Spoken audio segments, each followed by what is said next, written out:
এই মানুহজন লাগি কেছ কৰাইছে চকুমতে গৈ সলিউচন যি লৈ মই গৈছোঁ মহিম মজুমদাৰ গৈছোঁ এই মানুহজনে মুস্তাক আনবৰৰ মাধ্যমে গৈ টকা পইচা খৰচ কৰি আজি আপোনালোকে ভোট তুলিব পাৰি আছে আৰু না আপুনি 51 যদি 91 হ'লে কিন্তু আপোনাৰ অৱস্থা বেয়া হৈ গ'ল গতিকে মই ভাবোঁ এইটো প্লাছ হ'ল আজি আমাৰ মছজিদ মাদ্ৰাছা কবৰস্থান এই গোটেই বস্তুটো নিয়াৰ কাৰণে বিল আনিছে তেওঁলোকে এই অহা নহয় থাকে তেওঁলোক গৌৰৱত আহি আছে আমি তাতে দিম যিমানখিনি পৰা যায় কৰিম আমি এইটো গতিকে গোটেই বস্তুটো এই ভাৰতবৰ্ষ যে আমাৰ যিটো ধৰ্ম নিৰপেক্ষতাৰ যিটো আমি যে একেলগে থাকিব লাগে চব হিন্দু মুছলিম বৌদ্ধ জৈন আমাৰ মূল যিটো কথা আমাৰ ইছলামে আমাৰ এইটো শিকায় আমাৰ ইছলামে কেতিয়াও কোৱা নাই যে খালি মুছলমানৰ চিন্তা কৰিবা আমি চবক চিন্তা কৰোঁ কংগ্ৰেছে সেইটো চিন্তা কৰে আৰু কংগ্ৰেছে চিন্তা কৰাৰ কাৰণে আজি গোটেই মানুহবোৰ ভাৰতবৰ্ষ এক চিন্তিত হৈ গৈছে চামাগুৰি এখন চামাগুৰি কাৰ ল'ৰা ৰকিবুল হুছেইন ল'ৰা ৰকিবুল হুছেইন খাৰ ল'ৰা নুৰুল হুছেইন চাবৰ ল'ৰা এই জমিয়তৰ এজন নেতা আছে এই যে বস্তুটো আপ তেওঁলোকৰ খানদানৰ এই বস্তু হৈ গৈছে পাব্লিকে খেদমত কৰা কৌমৰ খেদমত কৰাত আচল বস্তু আজিকালি আমি MLA হওঁ মন্ত্ৰী হওঁ নিজৰ কাৰণে হৈ থাকে সিহঁতৰ কিবা দৰকাৰ আছে নেকি বোলে আপোনালোকৰ কাৰণে হ'ব আমাৰ কাৰণে হ'ব গতিকে আমি আশা কৰোঁ এই বস্তুৰ কাৰণে নাগৰিকত্ব ভোটাৰ লিষ্ট এতিয়া মোটামুটি ইনশাল্লাহ হৈছে তেওঁলোকে আকৌ যাব ৰিভিউ ফাইল কৰিব কৈছে তেওঁলোকে আকৌ তেওঁ দৰকাৰ হ'ব আজি গোটেই ইণ্ডিয়াৰ মানুহে চাই আছে চামাগুৰিত কি হৈ আছে তানজিল হুছেইন জিকি আছে নাই Tanzil Hussain Zika means Congress Zika আৰু কংগ্ৰেছ এটা চিট জিকা মানে ছেমি ফাইনেলৰ নেক্সট 26ত হেমন্ত ভাবোঁ যে এইটো খুব দৰকাৰ যদি আপোনালোকে যদি যিবোৰ বিজেপি কৰি গালাগালি নকৰিব অলপ বুজাক আল্লাহ হেদায়ত কৰক তেওঁলোকক আমি সেইটো অনুৰোধ কৰিম কাকো গালাগালি নকৰিব আমাৰ ভাই ককাই তেওঁলোকে বুজাব কোৰাণ হদিছৰ বেপাকে নমাজ বন্ধ হৈ যাব আজান দিব নোৱাৰিব জুম্মান নমাজ পঢ়িব নোৱাৰিব খতম তাৰি পঢ়িব নোৱাৰিব ভজনৰ আজান দিব নোৱাৰিব এনেকুৱা অৱস্থা আহি আছে কোনে মাতিব আপোনালোকৰ হয় এই মাতিলে সকলোকেই মাতিব পাৰ্লামেণ্টত 10 লাখ ভোটৰ ব্যৱধান জিকি আছে গোটেই ভাৰতবৰ্ষৰ মানুহ গৰ্বিত ৰকিবুল হুছেইনে যে মুছলিম লিডাৰ দিল্লীত আহি আমি আশা কৰোঁ এইবোৰ চিন্তাকে মানুহ ক'বগৈ যে আজি ভোট কাৰ উদয় দি আছোঁ আমি ইমান অকৃতজ্ঞ সুখী আদায় কৰিব লাগিব এই মানুহজনৰ কাৰণে আজি আমি ভোট দিব পাৰি আছোঁ আল্লাহ হুকুম হৈছে নিশ্চয় আল্লাহ মদত দিছে আল্লাহ উচিলা দিছে কিন্তু এই বস্তুটো কৰিব শৰীয়ত বচাওক ওয়াকফ সম্পত্তি বচাব লাগে মছজিদ মাদ্ৰাছা থাকিব লাগে মন্দিৰ মঠ থাকিব লাগে এওঁলোকে না হিন্দুত্ব কৰে মুছলমান না হিন্দুও নহয় এওঁলোক ভাল হিন্দুতো নহয় এওঁলোকতো নকলি হিন্দু হেমন্ত বিশ্ব শৰ্মা ভাল হিন্দু হ'লে কোনো প্ৰব্লেম নাই ভাল মুছলমান হ'লে কোনো প্ৰব্লেম নাই আমাৰ কোনো কথা নাই এওঁলোকে না ভাল হিন্দু হৈছে আৰু কিছুমান আমাৰ যে কিছুমান মানুহ আলিম ওলামা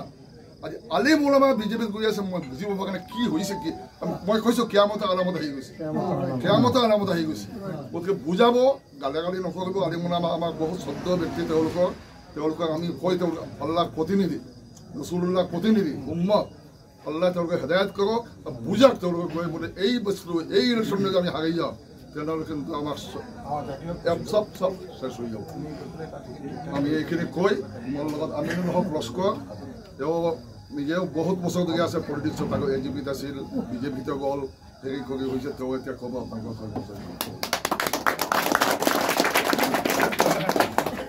আসসালামু আলাইকুম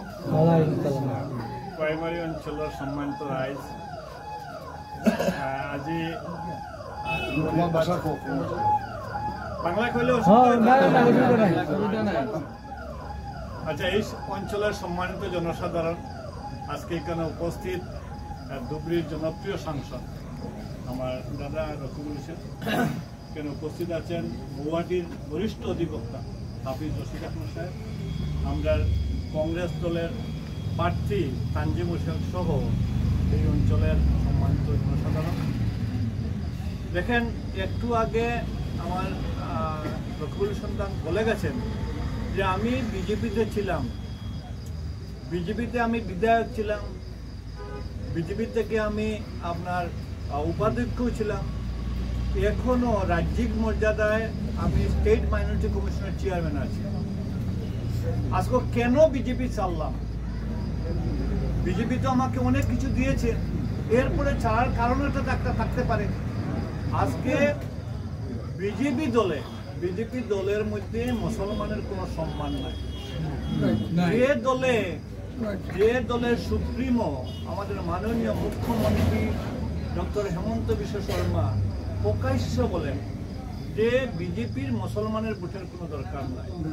লুঙ্গি টুপির ভোটের দরকার নাই, আজকে আপনার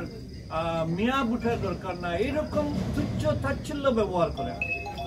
আমার মা বোনদেরকে বলেন যে সন্তান বানানোর মেশিন, সন্তান জন্ম দেওয়ার মেশিন।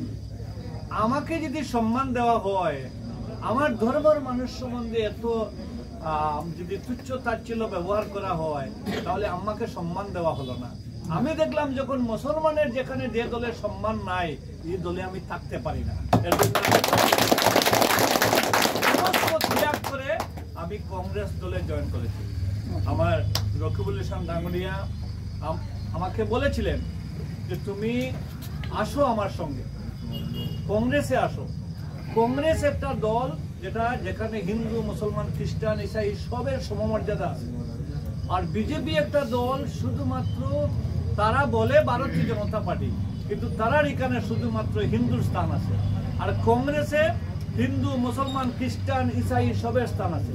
আজকে যদি কংগ্রেসের একটা সভা হয়, দেখবেন পদ্মুৎ বরদলৈ আছেন, ভূপেন বরা আছেন, রকিবুল ইসলাম আছেন, হাফিজ রশিদ সাহেব আছেন, আমি আছি, দেখবেন। কিন্তু বিজেপির সভা থেকে দেখবেন শুধুমাত্র শ্রী শ্রী মোহাম্মদ একজন নাই। আমরা তো হিন্দু মুসলমান নিয়েই তো আমাদের সংসার। আজকে এর জন্য যে দলে মুসলমানের সম্মান নাই, এই দলে থাকা যায় না। আমার কিছু বায়কল আছেন, আমার মতো, আমি যেভাবে আগে ছিলাম, আমার মতো কিছু বায়কল আছেন, তার হুশ বুদ্ধি এখনো আসেনি, এখনো লুকে চুপে কিছু পাওয়ার জন্য বিজেপি করতেছেন। এরা কিন্তু তাদেরকে বলতে হয়, বাবা তুমি মুসলমানের ছেলে নাইনি, তোমার মা কি মুসলমান নাই, তোমার মা বোন সম্বন্ধে যে দলের সুপ্রিমো যদি সন্তান বানানোর মেশিন বলা হয়, তাহলে তোমার মার ভাই ছেয়ে একবার দেখো, তোমার মনির ভাই ছেয়ে একবার দেখো, এই দলে তুমি থাকতে পারো কিনা। এর জন্য এদেরকে বলছি আমি, যারা বিজেপি করে, বর্তমানে বিজেপি কিছু পাওয়ার জন্য করে, এরা আসলে সন্দেহ হচ্ছে এরা আসলে মুসলমান কিনা। কারণ মুসলমান তারা কোনো সময়ও বিজেপি করতে পারতো না। আমি এত কিছু পাওয়ার পরেও যদি বিজেপি ত্যাগ করেছি, তোমরা তো বাবা কিছু পাওনি, শুধুমাত্র প্রলোভন পেয়েছো, কানও পেয়েছো, হাতও কিছু পাওনি। আমি হাতও পাওয়ার পরেও যদি বিজেপি ত্যাগ করতে পারলাম, তোমরা কি এর অপেক্ষা করতেছো? আজকে তানজিম হোসেন জিতা মানে আগামী 2026-এ কংগ্রেসের সরকার গঠন। আপনারা যদি মনে করেন যে আগামী 26-এ কংগ্রেসের সরকার হোক, তাহলে তানজিম হোসেনকে বিপুল বুঝে আপনারা জিতান। কারণ কংগ্রেস যদি আরেকবার সরকার না করে আর বিজেপি যে তৃতীয়বারের মতো সরকার হয়, তাহলে বিজেপি যেটা চাচ্ছে ওইটাই হবে। আপনারা কোনো অবস্থায় আটকাতে পারবে না। এর জন্য তানজিম হোসেনকে আপনারা বিপুল ভোটে জিতান। যেভাবে ধুবড়ির মানুষ, আপনারা সামাগুড়ির বিধায়ককে, ধুবড়ির মানুষ আস্থা ভারতবর্ষের 554 বিধায়কের মধ্যে সবচেয়ে বেশি ভোটে জিতিয়েছেন ধুবড়িতে রকিবুল ইসলামকে। 10 লক্ষের উপরে ভোটে জিতেছেন, ভোটে পাননি, ভোটে জিতেছেন। আর এই রকিবুল সাহেবের ভালো কাজ করেছেন, এর জন্য তো জিতেছেন। ভালো কাজ করেছেন, 5 বার বিধায়ক হয়েছেন। আপনারা তার ছেলে, তার যোগ্য পুত্র